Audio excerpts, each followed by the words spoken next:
Welcome, everybody, to the Renewed webinar on how to use technology to deliver your digital strategy. I'm Ed Coburn. I'm one of the co-chairs of Renewed, and I have the pleasure of introducing John Barnes, who is the Chief Digital Officer of William Reed, and is also the chairman of the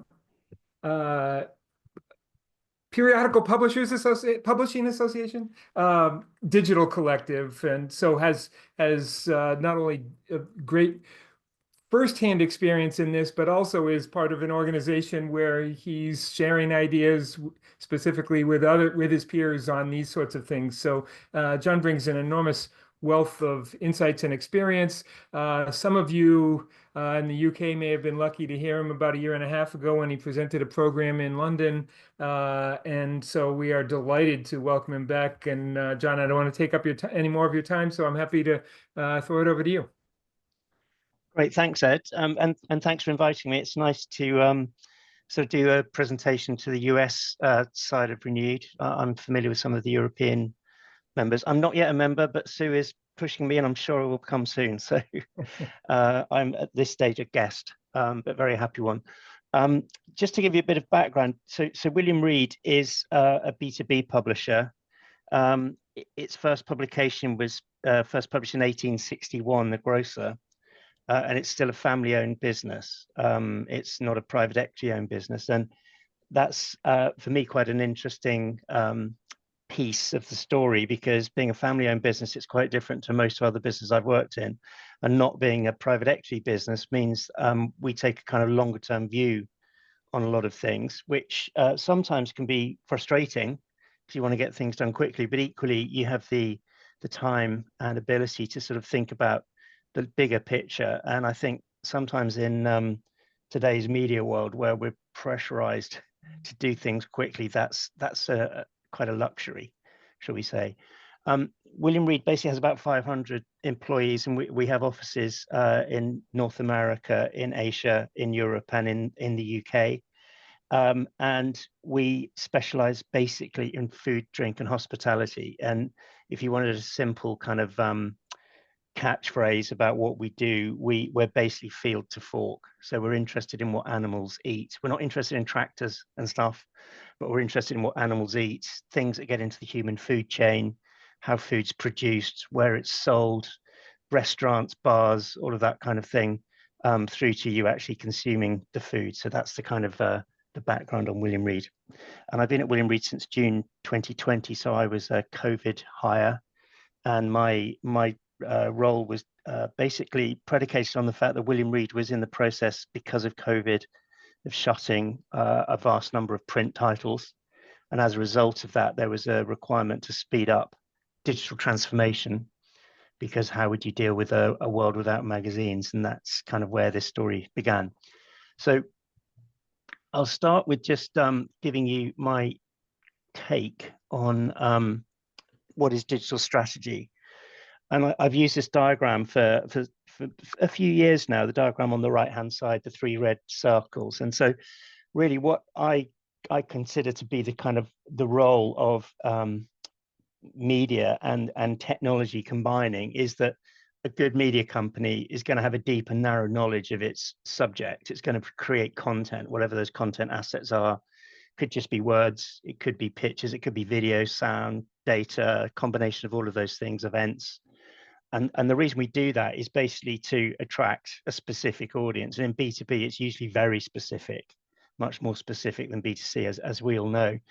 And in doing that, in creating content to attract an audience, you're then collecting information or data on what the audience is doing. And if that cycle is working properly, it's basically like a beautiful engine that's firing really nicely. It's well tuned. So the content's getting created, the audience is coming, we're collecting information about the audience. That's helping us create more content or define the content strategy better, that attracts more audience, that collects more data, and so on. So it's a kind of a continuous cycle of kind of content, audience, data. And really the important thing about that is that those three things together are what kind of consolidates the view on growth, NPD, And if you're actually using those three things in the right kind of way, it's transformation in terms of the way you're building intelligence about the audience. And if you think about the last maybe 10 years, moving away from kind of transactional web traffic, where you're counting impressions and pages, moving more to known users, profiles of users, behavioral segments, and all of those things, that's a good example of how kind of data, audience, and content is coming together and driving a commercial offer really effectively. And so the building blocks of this kind of strategy really focusing on the maximum best experience for the audience, making sure that you've got the right kind of skills within the company. Increasingly, that's a big challenge for media companies. I'm sure it's the same in the US, but in Europe, there's a skills gap. We haven't got enough data scientists. We haven't got enough high-end coders. We're having to start worrying about horizontal video. We're now having to start thinking about how we integrate AI into our services and tools. And the role of a media person has become significantly more complex. So the skills are really important. And it's in that environment, it's important to sort of make sure that you've got kind of an agile mindset in terms of the business strategy, but also the technology. And, you know, not be too embedded into siloed old technology. That's a problem certainly some B2B media companies have had, and that's a difficult thing sometimes to break away. And I think the golden rule is seeing data as a strategic asset, not as a byproduct of producing content. And in a world where we're awash with information, trying to find the right ways of thinking about the value of that data then really leads on to having smart KPIs to measure everything against. And I've put the word relentlessly, so you just do not stop measuring it. And what I mean by smart KPIs, specific, measurable, achievable, realistic, and timely. And sometimes KPIs can be very loose, not very specific. They're measurable, but they're not very timely. And I think keeping that kind of smart concept in mind is really essential. Ed and I were talking about, and certainly Sue in the UK, we're talking about, you know, how does somebody know if they need a digital leader? They might have technology leaders, content leaders, and all those things, but how do you know if you need a digital leader? And these are some of the sort of warning signs or symptoms of needing some kind of digital leadership. Obviously, a lack of technical expertise is an issue. Very few media companies have a lack of technical expertise, but they might have technical expertise that's outdated, or technical expertise that is needing to change. So it's not necessarily a specific problem, but it's something to keep an eye on. Outdated technology infrastructure, that is true of many media companies. It's true of William Reed. Components of our tech stack are out of date. And it's a bit, the role of a digital leader is a bit like painting a railway bridge. You're constantly going back to the beginning and doing it again. Just when you think you've finished it, you got to do it again, and you got to do it again because the technology landscape is changing around us. It's also sort of fair to say that if there's not a lot of innovation in the company, and that's product innovation, that really is something that sort of sings out for a digital leader. And at the PPA, we've been having a debate recently about the lack of product skills within many publishing companies. And very often product is confused with packaging different things together to create a solution. And that's not really a product in the true sense of the word. So thinking about innovation around products and differentiating the offer through products is really, really important. And then I think the final kind of thing I'd really pick up there is sort of strategic alignment. So what's the alignment between technology investments and the overall business objectives? And certainly in my job, we're in the process of doing a 3-year plan. And one of the things I'm trying to emphasize to my colleagues on the executive team is that they can come up with a brilliant strategy and plan, but they need to embed technology at the beginning of that thinking. They can't come up with a plan and then go, oh, okay, how are we going to build it? Because it's almost after the effect. So it's a really important thing to try and build technology thinking into business strategy, so that as you're developing ideas and products, the technology isn't something that's an afterthought and coming along afterwards, because that's when it's going to kind of bite you. in terms of what is digital leadership, I've used this chart before. So the way this chart is working, everyone can see that, okay? Yep. The way this chart is working is there's two sides. There's internal focus and external focus, and I see it as sort of three levels. There's the technology platform. There's the products that the technology platform can sustain, build, or manage. And then there's the business activities that live on the top of it.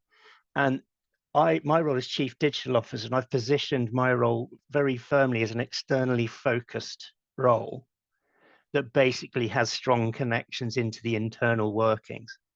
And I work alongside an IT director who really is on the left-hand side of the chart and really a lot more towards the bottom. So it's edging into business, but it's certainly with internal, not much external. And it's mostly about technology and product, less about the business. And I think as an ex-IT journalist, used to write on publications like Computing, where you looked at IT strategy, the role of the IT director has sort of changed over many years and has been replaced with CMOs, chief COOs, CDOs. But it's essential to have that really good connection between the two. And particularly when you start looking at some of the tools that are coming onto the marketplace, like Copilot and Teams Premium and Adobe Adobe Acrobat AI tools and all of those things, that what the infrastructure within the company is doing is in some regards facilitating innovation, and you want to make sure that it's yin and yang. The internal IT focus is supporting the external IT delivery for customers. I mean, key aspects of digital leadership in my mind are basically having a growth mindset. We've sort of started to talk about a profit mindset as much as growth, because growth obviously is designed to deliver profits. But as I said at the beginning of the session, maybe the horizon needs to be longer than some private equity-backed companies sometimes want. That, you know, maybe if you're going to make these big investments in technology to deliver growth, you need to think about 3, 5, 6, 7-year horizons, not 1, 2, 3-year horizons. And I think that's also something that a technology digital leader can actually help the management team deliver within a company.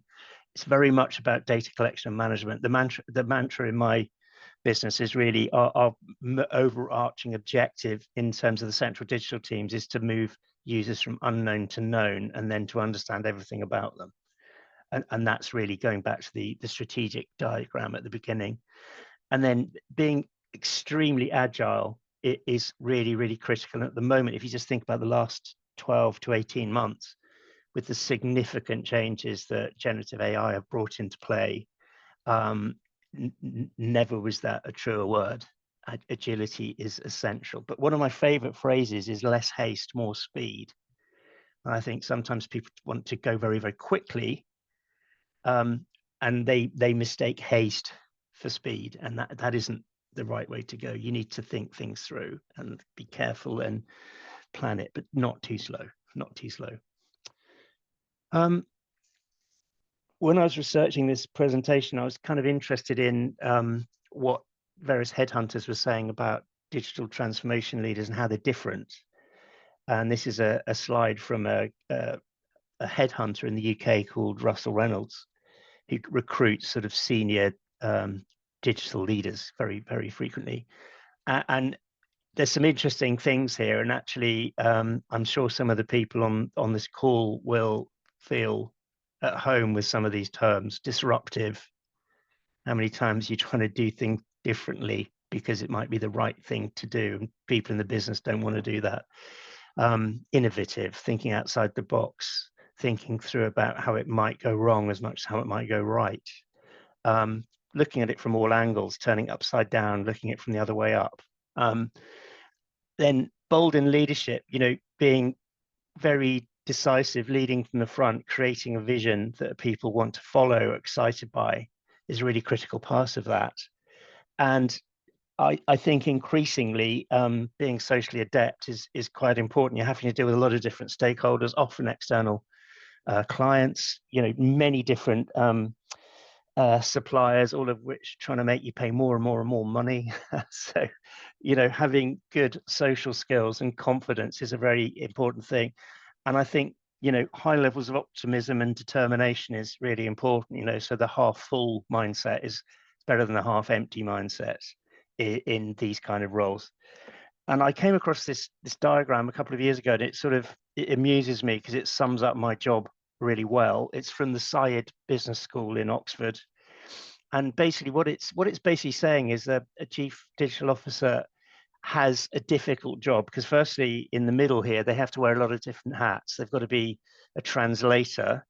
Those of you who know Hitchhiker's Guide to the Galaxy, the book, there's the concept in there called a Babel fish.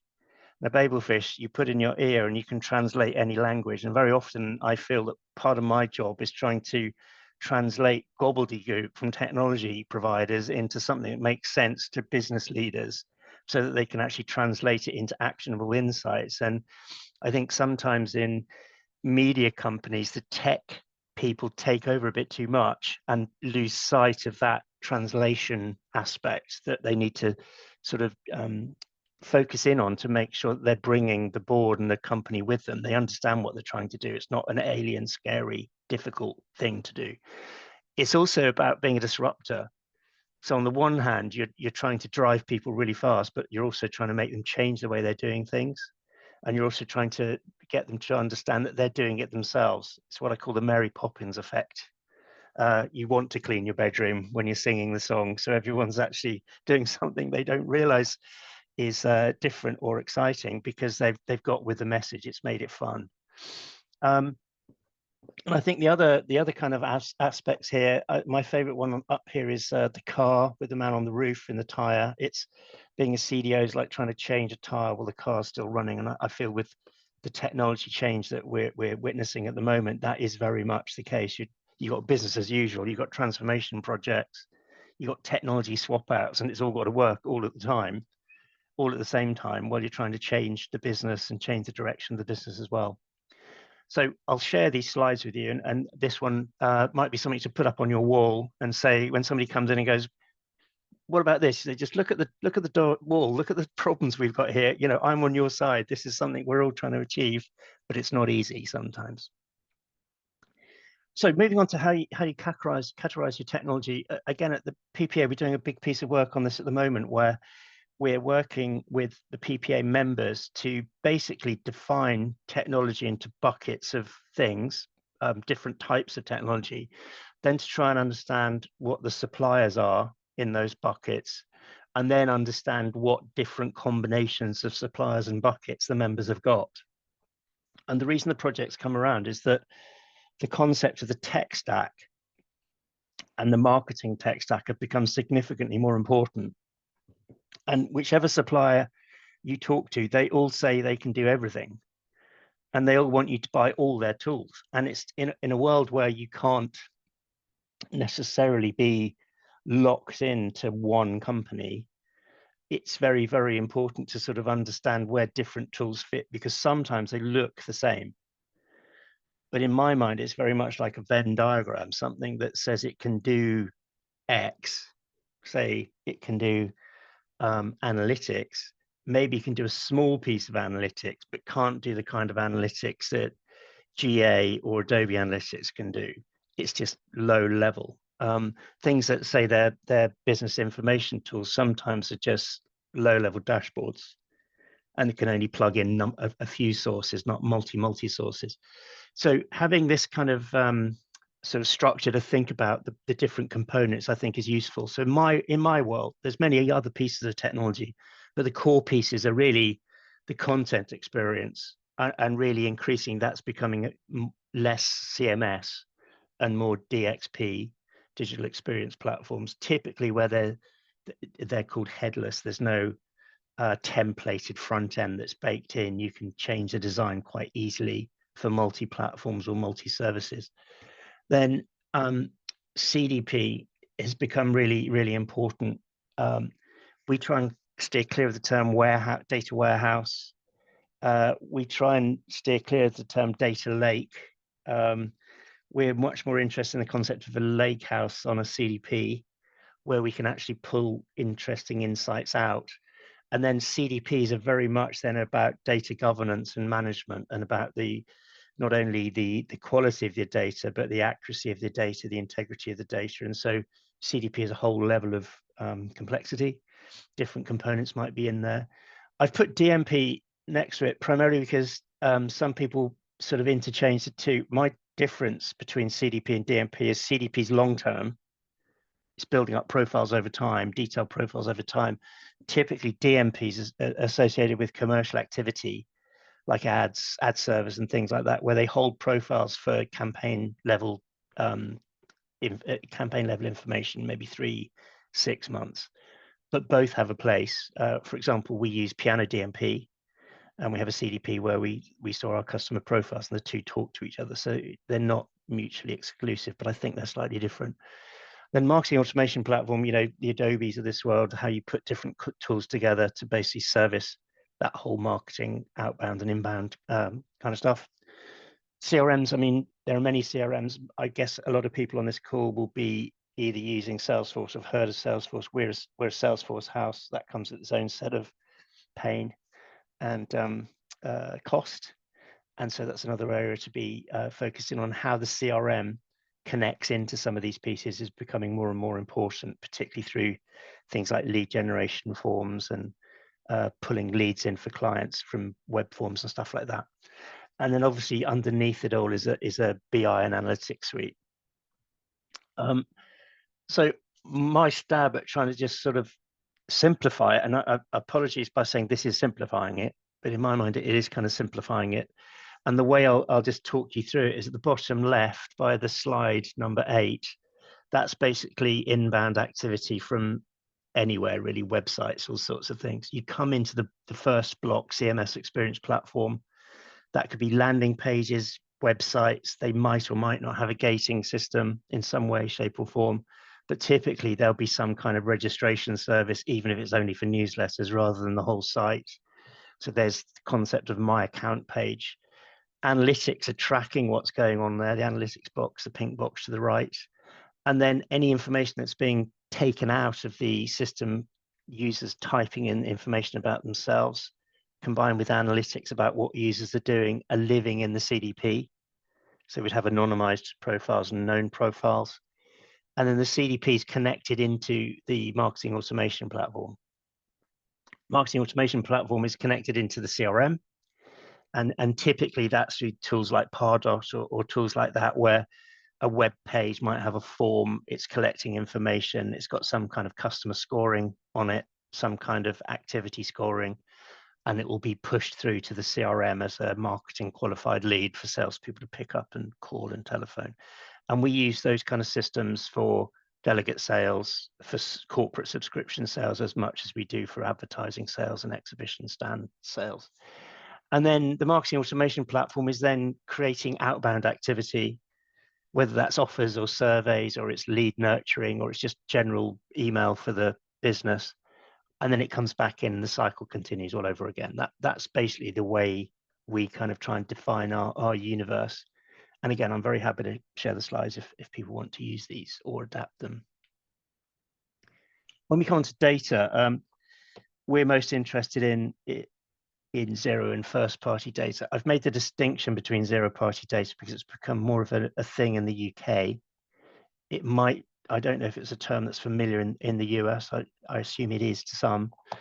But the difference we make between zero and first party data is zero party data is the data users willingly give you. So that's typically personal details, company details. It's their demographics when they sign up for things, to download something or register for something, or take out a subscription. Then first party data typically is what we're collecting through the analytics tools about what they're doing. And we're using that data with zero party data to make segments to basically target users, either with advertising through DMP or through email marketing campaigns, or through the way we're surfacing content to them on the website. Now, second party data is becoming more interesting to us as a B2B company. And the way we would define second party data is working with certain clients that have more information than we do about certain readers. So let's just say big company Coca-Cola or Nestle might want to be targeting core customers, an account-based marketing kind of program. And if we've got the users and they can give us a bit more information about them, we can add those two pieces of information together, the first and second party data, to provide better account-based marketing programs where the data doesn't belong to us. We're just using the intelligence that it gives us to do better targeting. And as we all know, third-party data we're not so interested in anymore for a number of different reasons. The laws in Europe and the UK, I think, are slightly different to the US on third-party data. So there's a lot more cookie consent issues in Europe. But by and large, third-party data doesn't benefit publishers as much as the first three. And in a world where we've been kicked around by ad networks and various things like that over the years, actually being in control of first-party data and being able to monetize the media business through first-party data is obviously a really core objective for any media owner. I thought I'd try and give you a high-level view of how we see zero and first-party data in terms of the way it's interacting with our tech. So free access is useful, unknown users are useful because we can start to collect information about them. We use Adobe Analytics, and with Adobe Analytics, we're able to collect information through the issuing of something called an ECID, an Enterprise Cloud ID. And what that allows us to do is to say, okay, we don't know who this user is, but this ID seems to be doing these things. It's coming back and doing these various things. And so we use that ECID and that information we're collecting through the analytics to try and provoke, prompt, encourage them into becoming known to us so they register. And in registering, we're then opening up two more pots of data. There's demographic data, which is typically the zero party data I mentioned earlier, who they are, what they do, company size, that kind of thing, particularly important to B2B. But then more importantly, there's the interest that they're signing up for, the newsletters they're signing up for, the articles they're saving or sharing, the votes, what they're downloading, and all of those kind of things.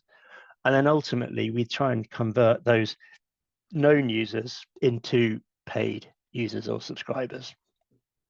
And that opens up the fourth pot of data. So transaction information, where we can actually understand what they're buying, what the value of them is over time and over lifetime. And increasingly, lifetime value, average order value is becoming very important. And what we're doing a lot of work on at the moment is to see how somebody who has moved from unknown to known to paid, what that looks like in terms of the revenue profile over time. So an unknown user is generally just monetized through advertising. A registered user is monetized through advertising and then newsletters and potentially lead generation. And then obviously a paid user is then monetizing through the things they're purchasing, not just a subscription, but maybe downloading reports, conference tickets, and that kind of thing. And then all of that's stored in our system, and the interaction between the marketing automation platform, BI Analytics, and then the CDP is kind of critical to the success of that. So I'll just move on to then user journeys, and we spent a lot of time on user journeys. User journey, as it says at the top there, is a person's experience during one session of using a website or application. And what we're trying to make sure we're doing is we're maximizing the pleasure of a user journey. We're making things easier for the user. Ultimately, it's about putting the customer first. And the reason user journeys are interesting is that if we're mapping out and I'm trying to understand what users, who the users are and what they're trying to do, we're in a much better position to make more strategic decisions about the model I mentioned earlier, content, audience data, to basically build and deliver innovative new solutions or products. So when we talk about user journey, the key bits are in dark blue. So who are they? Why are they coming to the site? Where are they, or when are they coming to the site in terms of their stage? So are they just new to us? Where are they regular users coming back over and over again, affinity? And then what questions are they trying to get answers to? What content do they need to do that? And what channel are they accessing on? And these pieces together are really important to then try and think about this kind of approach. So I've just made a simple example user journey here. This is researching a theme. You can see on the left-hand side, I've got a skeleton because I don't know anything about them. They're just bones. As they move up the ramp to engagement, we start to put flesh on the bone. And then as we know who they are through the data strategy I outlined, we start to be able to put clothes on them and see them in a more rounded way. And so all of these stages are important. And I've sort of given you some examples here. This is the one I've just sort of picked up on. So a user does a Google search, they're aware of something, they come onto our site, show some interest, they click on a latest report. They're then engaged with it because they maybe download it or they register for it. We move them from unknown to known. And then the user might come back and do it again. They're starting to get more engaged. And then the user ultimately might start saving those reports in an account or sharing them with other users, in which case we feel we've moved them to a degree of affinity. So each one of those stages, going back to smart KPIs, it's really important to say, okay, I need KPIs for different stages. And these KPIs could be different. You could have a dashboard of KPIs. We've got about 30 KPIs we use, and we use them in different combinations for different journeys to help us understand A, where they are in the journey, and then B, what their value is to us. And ultimately, we're always trying to move people from the left-hand side as far as we can to the right-hand side. I thought, given 2025 and everything going on with AI overviews and various things like that, that it's pretty important to probably just touch on artificial intelligence. We're all a bit sick to death of hearing about it, but one of the reasons I think this slide is important is that I want to make sure that when I'm talking to people in the business about AI, what do they mean? And 9 times out of 10 at the moment, they mean LLMs and generative AI.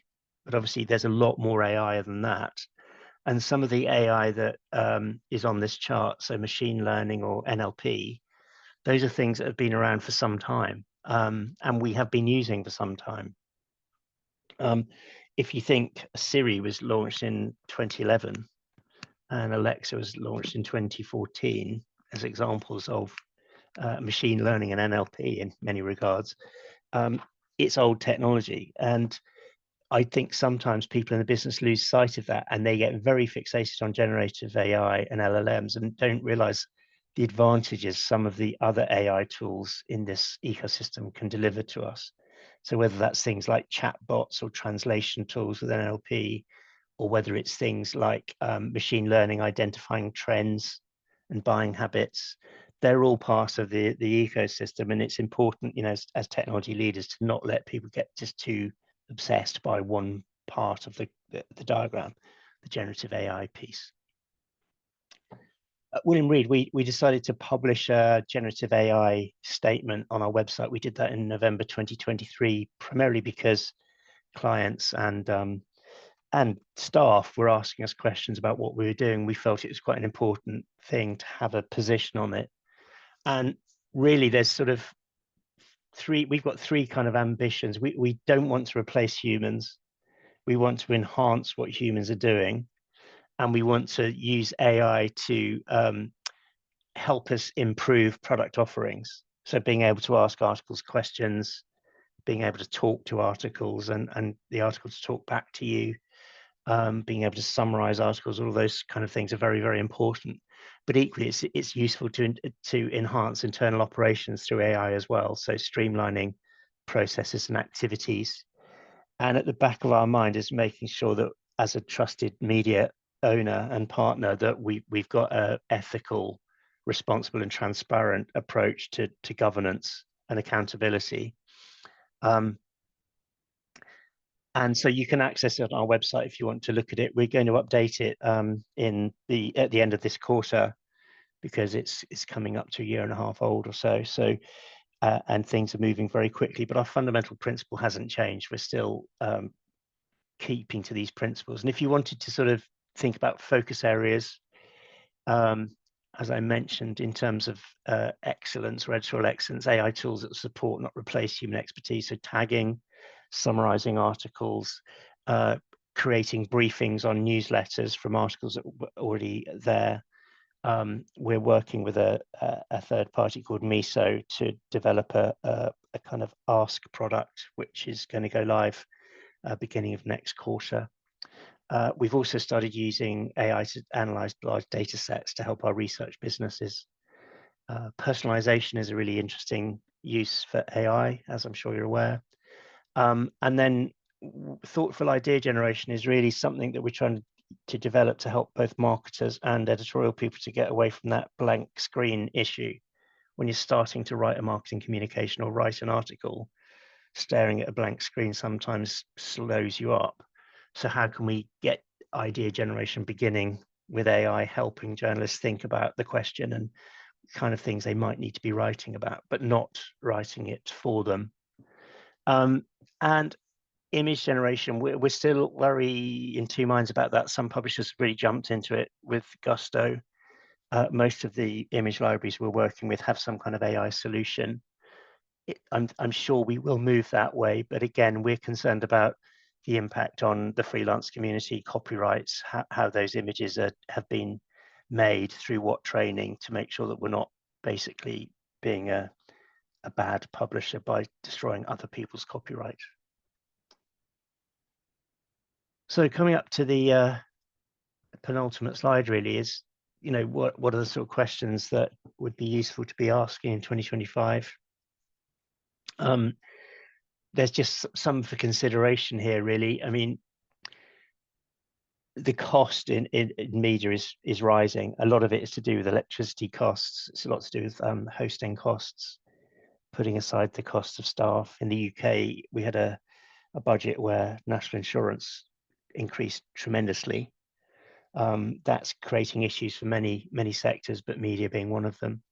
If you think about the challenges around AI and the amount of server power it's using, that's pushing up electricity costs even more. With cloud-based computing, you can't tailor or modify specifications to your own spec anymore. You have to sort of buy into bands and banding. That increases costs. We're very interested in experimenting with non-text formats, with very much the opinion that the point and click interface is not going away, but is going to be less important to people. It's going to be much more important to be able to ask, talk to things, summarize things, share things, mix up things. And then the diversification of revenue streams is really a challenge. With the way AI in particular is working, will people buy subscriptions in the same way? Will they want more as a kind of pay on demand or pay as you go kind of model that's happened in mobile telecommunications? All of those things that we're thinking about. I've mentioned AI a lot, about how we can leverage that. And then I think the other question is, how can we adapt to changing audience behaviors and preferences, and particularly sort of if you think about the use of TikTok and the way teenagers are using TikTok in particular, they're not really engaging with media in the way we would have done when we were younger. And that creates a challenge for media organizations to think about how they're going to sort of still maintain relevance and authority into the future. So I've come to the end there. There's lots of things going on in the chat. I haven't been able to look at all of them, Ed, because I've been talking away. But you might be able to point some to me. Well, first of all, thank you, John. That was great, and some of what's been going on in the chat is a couple of people that had to leave early were singing your praises even before you were done. Well, thank you. They couldn't wait. So well done, terrific. I want to invite people to submit questions in the chat or come on camera and raise your hand, and I'd be happy to call on you. I did want to mention. Shall I stop sharing now, and then we can just see everybody on the screen? Yep. Yeah. Okay. Yep. We'll get good thought. Yeah, we'll get more of the screen there, and so and everybody's welcome to participate. This is a forum. John, I took a bunch of notes, and I'm absolutely reliant on being able to get the presentation later to get some more things. So really amazing. There were a couple of things that I wanted to mention while people are maybe going to ask some of their own questions. But you mentioned I loved your slide about the sort of role of the chief digital officer, the Venn diagram-ish thing with Yeah, the internal, external, and I do think that's enormously important, and that sort of Babelfish role yeah, of the CDO. And I sometimes think of it as C3PO also, but it's yeah. either one of those Talk a lot of works. languages. Yeah, Yes, exactly. It's so important. And one of the thing as I look around at the people who are on the call today, some of them are in larger organizations. Not many that I see that have 500 people or more like you do. And the role of a CDO is I'm guessing you don't come cheap to William Reed, and deservedly so. And it's it's beyond the means of many people to have the level of expertise you need to be able yeah, um, to serve that role is beyond the means of many corporations, many of the attendees here, and also we don't have that full-time ongoing need. yeah. It's more episodic with projects, and so um, and you also mentioned, sorry, I will get to a question here, but you also mentioned how the many vendors will claim to have all Yeah. the same functionality, and I call it checkboxware. They want to be able Hmm. to say, yeah, yes, we have a CRM, yes, we have this, yes, we have that, and they do, and it's barely there, or you have to manually download something and manually upload it to get it to it's Yeah. full, and so cutting through all of that in order for us to be working with these outside parties on our tech stack, we kind of come in defenseless unless we can get a John Barnes level person there. I'm wondering, if for Yeah. those of us that can't bring someone in, do you have insights on or thoughts, or from your role in the association, are there consultants out there that you think are particularly good? Yeah, this sort of came up at the renewed session in Europe, and it's a very valid question.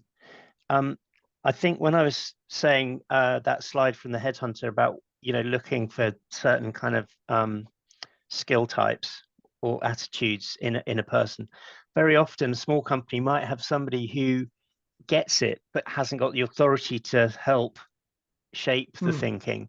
And looking out for people in the organization that have those kind of skill sets often can be a really good way of actually having some peace of mind that they're on your team, they're in your company and they're on your team, and giving them a bit more responsibility.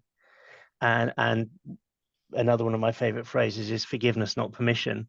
So you're sort of encouraging them to do things. You can't get ahead without making mistakes. Sometimes you have to make mistakes to get things right. So there's almost certainly people in all of your organizations who are like that, who probably would jump at the chance, and looking out for them the whole time, trying to have kind of radar for those people is a really good way to do that, definitely. Hmm. When you come onto associations, I mean, being a member of an association, being a member of Renewed is another way of sort of building up that expertise, because you can ask people questions. And certainly trade organizations like PPA or AOP are very collegiate in that respect, because we're all facing the same problems. So for example, we've been working on a piece of research about how sites like Perplexity are stealing content, and one of the PPA team was actually at the House of Commons yesterday talking to a copyrights committee about what publishers should be doing and what the government should be doing to help publishers. So that's another reason for being engaged with those kind of bodies. And then definitely consultants, but increasingly there's fractionals coming on into play. Hmm. And I think for media companies that's a really interesting thing. And we're working with a couple of fractional companies on specific projects, and it's very cost efficient. You sort of sign up to a bundle of hours, and those hours aren't consecutive. And really good fractionals often have a good designer or a good analytics person or a good coder, and they're able to sort of pull some of those things together which you wouldn't necessarily want to do on a team because of the cost. So yes, I definitely think there are ways of doing that. And then I also, on the slide deck at the back, I just put some tools and things for smaller budgets that you can share out as well. So they're just things that you could maybe be trying and using and playing with the technology. And again, if you've got somebody on the team who's really in tune with that or excited by it, is engaged with it and likes it, that's a ready-made way to sort of get things moving. Yeah, yeah, that's great. Well, thank you. We did have a question about oh, I just got a question coming in from Amanda. Would you like to ask your question in person, or I'm happy to. Yeah, I can come off mute. I was just All right. wondering, you mentioned there was a list of technologies on the last slide, but is there anything from a technology standpoint that was specific to like the user journey slide or dashboard KPIs that you found from a technology standpoint? Yeah, I've got a few on the, I'm very happy to share the list. I mean, there's a lot of sort of tools that we've been playing around with where you can just understand what's happening on pages, like page depth, page time, Yep. heat maps, click maps, and things like that. Microsoft's got a particularly good tool called Clarity. It's free.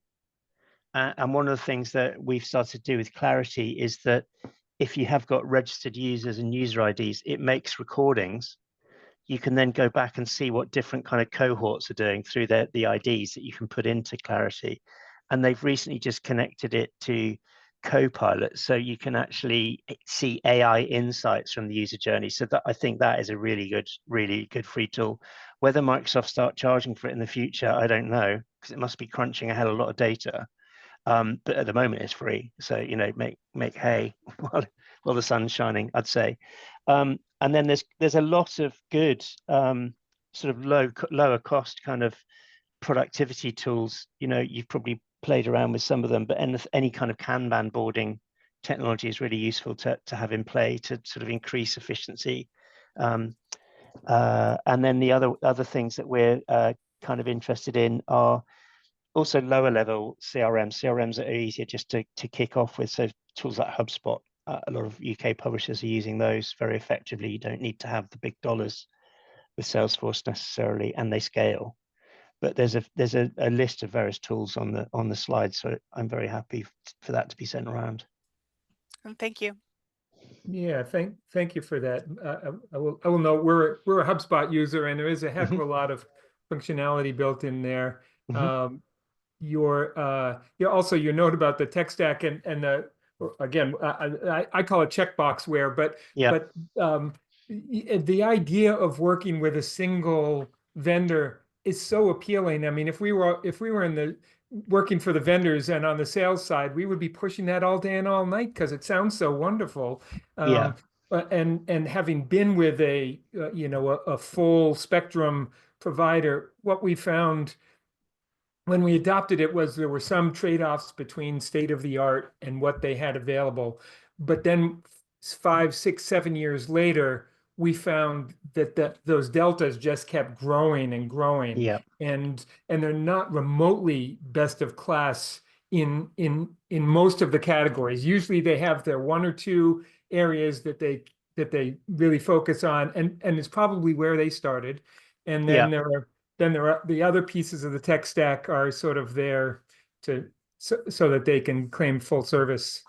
Yeah, I think most media companies, big or small, have historically kind of customized things anyway. I mean, media more than anything customizes IT or generates its own little IT functions, much more so than other industries. And I think if that's a strength and an innovative strength, I think it's fair to say that rather like hi-fi, you want to have the best amp, you want to have the best speakers, you want to have the best player, you want to have the best storage device, you want to have the best connection to stream things down. And doing it with one vendor means you're making everything less good. It might be a good solution, but it's not necessarily going to give you the best sound. And I think that's one of the ways to think about it. And there's so many tools now that if you've got somebody in the team, like I say, who's just excited, motivated, innovated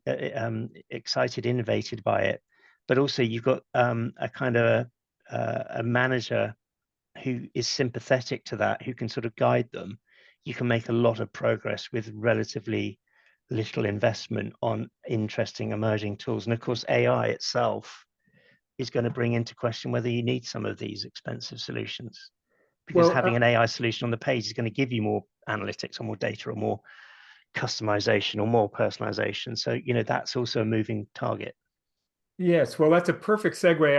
I was going to ask, you mentioned AI in your presentation, but I wanted to just drill in a little more on that, because it is obviously such a big topic and such a moving target right now for all of us. How has, from your perspective, the CDO chair you occupy, what has AI done, and what's it going to be doing in the next 2 or 3 years to the task here? And you may have foreshadowed that just a little bit by sort of automating some of the things that people had to do, but I wanted to get your thoughts on that. So, I mean, there's two sides to it. There's basically efficiency, internal processes, automations. That's one side, and then the other side is products and MPD. So on the internal side, really, if you take our research business, Lumina produces research about food and drink, and the clients are food and drink clients who want to understand things like menu trends or various things like that. We have a lot of analysts who spend far too much time basically trawling through data and not enough time talking to clients and using their expertise as an analyst to help the clients generate more business with us. So client hours are much more important than data hours. And so we're building tools at the moment. We're using a product called Flare, which is in use in a few companies in the UK, where you can pull together different data sets, including your own data sets. And if you know what a RAG is a sort of an AI built on limited documents. So rather than large language models where it might go off and pull in all sorts of sources and you start to get hallucinations, it's just looking at those data sets. And so it's a perfect application for research, because we can make our analysts look more efficient because they're just asking questions of their own data through this system. But in doing that, they're training it and making it ready to be a product they could launch to the clients to increase billings. So that's an example of where the two come together. We have developed on ChatGPT something called Marbot, rather unimaginatively Marbot, or marketing robot. And the way that we've built that is we've trained it on style books and we've trained it on audiences, so that when a marketer is trying to write an email marketing campaign for an awards ceremony and they want to get more entries into dog-friendly pubs, for example, what are the things you need to include about dog-friendly pubs to get people to enter more to the awards? And it's a bit like I said about the blank screen, getting just people going. So it's giving them ideas. It's giving them ideas about subject lines, things to include. And then on the external product side, really the key thing for us is that we think any article you should be able to listen to, talk to, ask questions of, and summarize. And ultimately, if we're able to build products around that, that's certainly in the case of asking questions, much more valuable than relating articles to stories. Because if I can go into a story and ask a question, get an answer, and it's referencing my own articles, and then I want to ask another question or read an article, I'm just increasing the engagement. And those are really, really big opportunities for subscription products or data services. So that's where we're focusing our efforts. And we definitely think the concept of talking to articles is really going to be very major in the next few years, particularly for B2B people, because it's just so easy. You could do it in your car. Right. Yes. Impressive. You mentioned the sort of operational side and the product side. Wanted to mention that we've got a panel coming up later this spring on sort of AI in operations, and there's certainly a lot of efficiencies to be gained there. I think the sexy thing is on the product side. It's how do we drive more revenue? Saving money never gets, operating more efficiently, more effectively never gets the same kind of attention that new products get. But AI obviously enables both. So we've got programs coming up Sue, I'm forgetting if it was last week we had an AI council meeting. It was either last week or the week before. I've lost track on sort of product development. And one of the things that came up on that, and I do have a view on it, was the extent to which if you're using AI to develop content, whether you want to reveal that to the end user, and if so, how and in what circumstances. And I was wondering if you had any thoughts on that as sitting in your position. So yeah, so there's at the PPA, there's been a lot of discussion about this, and we think it's similar to the concept of commercial content. So with commercial content, you might write content for a sponsor and they never see it. You might write content for a sponsor and they see it and edit it, or the sponsor might submit content you just published. There's sort of three types. Right. And we think in the same way that the Content Marketing Association and those kind of industry bodies have said that you need to be able to label it. Google itself says, you know, if this is written for a client or written by a client, you have to make it clear to us, because it doesn't want to mislead consumers on Google. So I think that level of transparency is important. I mean, so AI assisted or created by AI. Now, one of the problems we're sort of challenging ourselves with at the PPA is that, and I mentioned the House of Commons yesterday and the Copyright Committee, is that at what point is the copyright infringed, and does AI generated content have copyright for the publisher, particularly if it's been generated from your own content? Is that copyrightable? And so those are some of the challenges, but I definitely think it's important to label it as assisted by AI or completely created by AI. And I certainly with images, that's absolutely crucial, I think. Yeah. Interesting discussion. I know we're coming up on time here. Well, I'll end with one more question from Michelle. Michelle, do you want to add that in? Do you want to speak up, or do you want me to? Sure. Yes. Can you hear me? Yep. I'm really interested in your vision for readers being able to talk to articles. How can you give an example of how that might play out? Well, what I can tell you is that the Time, I think Donald Trump is the person of the year discussed. And on that particular piece on Time, you can talk to the article. So, for example, if you ask it about what Donald Trump thinks about Greenland, it will talk to you about what Donald Trump thinks about Greenland. So I'm very happy to send that link to Ed for you to share, but you will find it somewhere on the Time. And that probably is the best way of illustrating that issue. The other thing to play around with is something called notebook.lm, which is a Google product. And you can point pages or sources or PDFs to it. And what that will do is it will create a podcast with two people discussing the subject. But they've introduced a new feature now, which is called interactive. And when the podcast is running, if you press the interactive button, the podcast stops and go, oh, well, our readers have got a question. What do you want to know?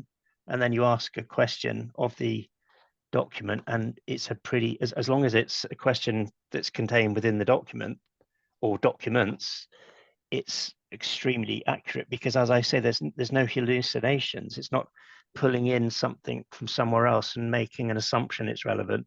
If it's not in there, it says I don't know, or it'll say this is what I know, or this is my source tells me. So I think that's a place to try. So Notebook LM and then the Time cover will probably give you the best insight than me talking on and on about it for ages. You'll just see it and go, got it, I want to play with it. And we will put that in. If John, if you can get that to Stu, we'll put that out in the email that we send out with the link to the recording of this session. That sounds amazing. We are at time. Cool. So I'm gonna call it there. John, thank you so much. This was incredible information.